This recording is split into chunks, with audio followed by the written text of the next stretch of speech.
नमस्कार, मी Dhananjay Sanap the agro one show मध्ये तुमचं स्वागत। दूध उत्पादक शेतकऱ्यांची चहूबाजूनं अडचण झाली आहे।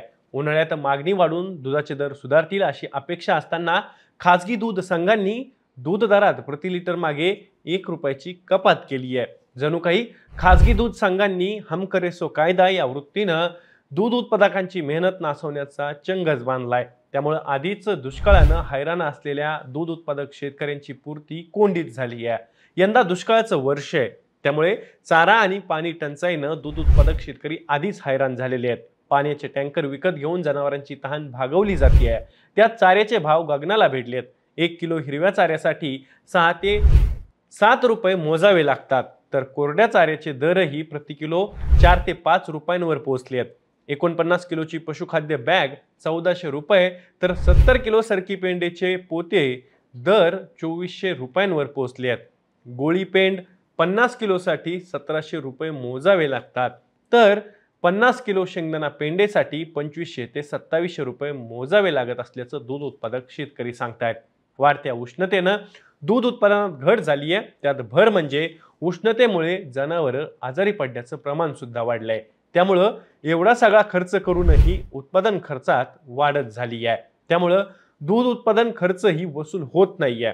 त्यातच आता खासगी दूध संघांच्या मनमानी कारभारानं दूध दरात प्रति लिटर 1 रुपयाची कपात करून दर 28 वरून 27 रुपये प्रति लिटरवर आणले आहेत। त्यामुळे या सगळ्या फेऱ्यात अडकलेल्या दूध उत्पादकांची मेहनत नासली आहे। उन्हाळ्यात दूध उत्पादनात घट येते, पण वाढत्या उष्णतेमुळे दुधाच्या मागणीत वाढ होते।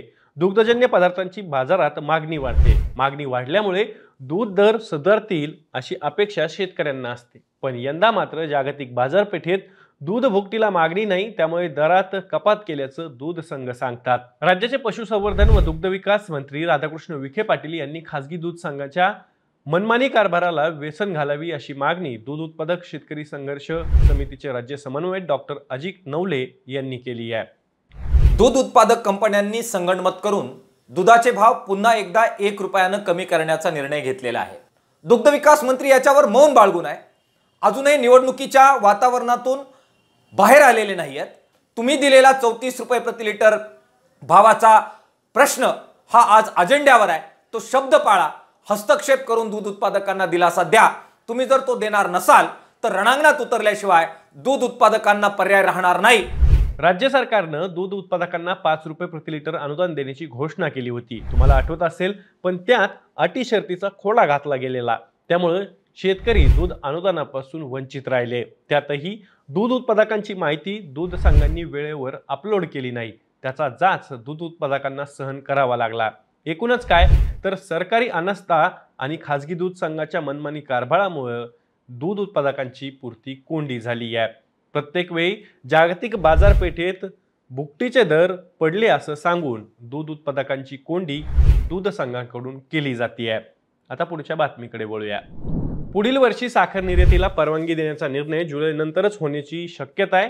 हंगाम पूर्ण संपल्यानंतर केंद्र सरकार जुलैला 2023-24चं प्रत्यक्षातील उत्पादन आणि 2024-25चं संभाव्य उत्पादन याचा आढावा घेईल। त्यानंतर निर्यातीला परवानगी द्यायची की नाही याबाबत केंद्र सरकार अंतिम निर्णय घेण्याची शक्यता असल्याचं सूत्रांनी सांगितलंय। गेल्या 6 महिन्यात महाराष्ट्रासह कर्नाटक राज्यात दुष्काळी परिस्थितीमुळे लागवड घटली आहे।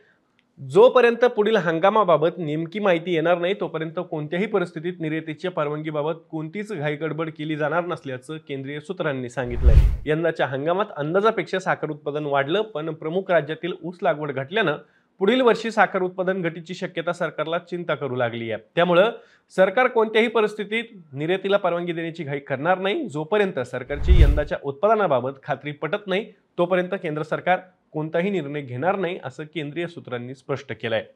पुढच्या बातमीकडे वळूयात। जळगाव जिल्ह्यात कृषी विभाग आणि बियाणं कंपन्या वितरक यांच्यात चोर पोलिसांचा खेळ सध्या सुरू आहे। दुसरीकडे खानदेशातील अनेक लोकप्रतिनिधींनी पुरेशा कापूस बियाण्याबाबत वारंवार मागणी निवेदनं दिली आहेत, पण कृषी विभाग हताश, हतबल आणि बलाढ्य कंपन्या वितरकांसमोर लाचार झाल्याची टीकाही केली जाते आहे।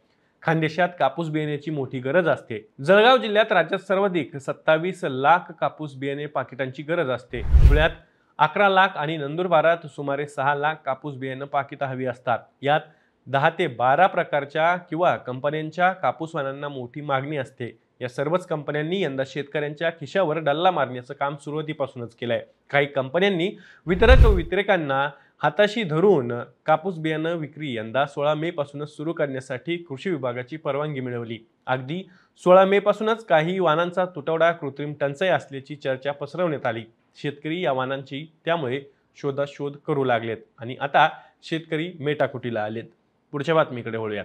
हिंगोली जिल्ह्यात रब्बी हंगामातील स्थानिक नैसर्गिक आपत्ती तसंच काढणी पश्चात नुकसान या जोखीम बाबी अंतर्गत शेतकऱ्यांनी केलेल्या विमा दावे अर्जावर पीक विमा कंपनीकडून अद्याप निर्णय घेतला गेला नाही. हिंगोली जिल्ह्यातील तब्बल 13,105 शेतकरी पीक विम्याच्या प्रतीक्षेत आहेत. 2023च्या रब्बी हंगामात पंतप्रधान पीक विमा योजनेत हिंगोली जिल्ह्यातील 2,02,509 शेतकऱ्यांनी हरभरा, गहू, ज्वारी या पिकांची मिळून एकूण 1,54,055 हेक्टरवरील पिकांसाठी 30,67,00,000 रुपये एवढ्या रकमेचे पीक विमा संरक्षण घेतले होते. नोव्हेंबर महिन्याच्या अखेरच्या आठवड्यात जिल्ह्यातील अनेक मंडळात अतिवृष्टी झाली. हरभरा तसंच अन्य पिकं पाण्याखाली गेली. हरभरा पिकाचं मोठ्या प्रमाणावर नुकसान झालं. ज्वारी, गहू, करडई आदी पिकांचंही नुकसान झालं. स्थानिक नैसर्गिक आपत्ती या जोखीम बाबी अंतर्गत पीक विमा भरपाई मिळावी यासाठी विमाधारक शेतकऱ्यांनी विमा कंपनीकडे विविध माध्यमातून 5,877 पूर्व सूचना अर्ज दाखल केले. तर काढणी पश्चात नुकसान या जोखीम बाबी अंतर्गत 7,228 असे एकूण 13,109 शेतकऱ्यांनी अर्ज दाखल केले. पण या अर्जाच्या अनुषंगानं बाधित शेतकऱ्यांना पीक विमा भरपाई अजूनही मिळालेली नाहीये. विमा कंपन्यांनी निर्णय घेतलेला नाहीये असं कृषी विभागाच्या सूत्रांनी सांगितलंय. पुढच्या बातमीकडे वळूया. नैऋत्य मोसमी वारे म्हणजेच मान्सून गुरुवारी म्हणजेच 30 मे रोजी देशाचे मुख्य प्रवेशद्वार असलेल्या केरळमध्ये दाखल झाल्याचं हवामानशास्त्र विभागाने जाहीर केलंय. मान्सून केरळ आणि ईशान्य भारतातील बहुतांश भागात दाखल झाल्याची माहिती हवामानशास्त्र विभागानं एक्सवर ट्विट करून दिली होती. दरवर्षी साधारण 1 जून रोजी मान्सून केरळात दाखल होत असतो, परंतु यंदा मात्र मान्सूननं 2 दिवस आधीच केरळात हजेरी लावली आहे. मान्सून 19 मे रोजी बंगालच्या अंदमान निकोबार बेटासह मालदीवच्या काही भागात दाखल झाला होता. त्यानंतर रेमल चक्रीवादळामुळे मान्सूननं आणखी काही भागात कूच केली. दरम्यान 30 मे रोजी मान्सून केरळात दाखल होईल असा अंदाज हवामानशास्त्र विभागानं दिला होता. त्यानुसार मान्सूननं केरळमध्ये हजेरी लावत 2 दिवस आधीच दाखल झालाय. या बातम्यासोबत या माहितीसोबत मी तुर्तास इथेच थांबतोय. मी दररोज संध्याकाळी 6 वाजता ॲग्रोवनच्या यूट्यूब चॅनलवर शेती आणि शेतकऱ्यांच्या हिताच्या बातम्या घेऊन येत असतो. त्यामुळे तुम्ही अजूनही ॲग्रोवनच्या यूट्यूब चॅनलला सबस्क्राईब केलं नसेल तर लगेच सबस्क्राईब करा. व्हिडिओ महत्त्वाचा वाटला असेल तर जास्तीत जास्त शेतकऱ्यांपर्यंत, दूध उत्पादकांपर्यंत पोहोचवण्यासाठी व्हिडिओला लाईक आणि शेअर नक्की करा. पुन्हा भेटू.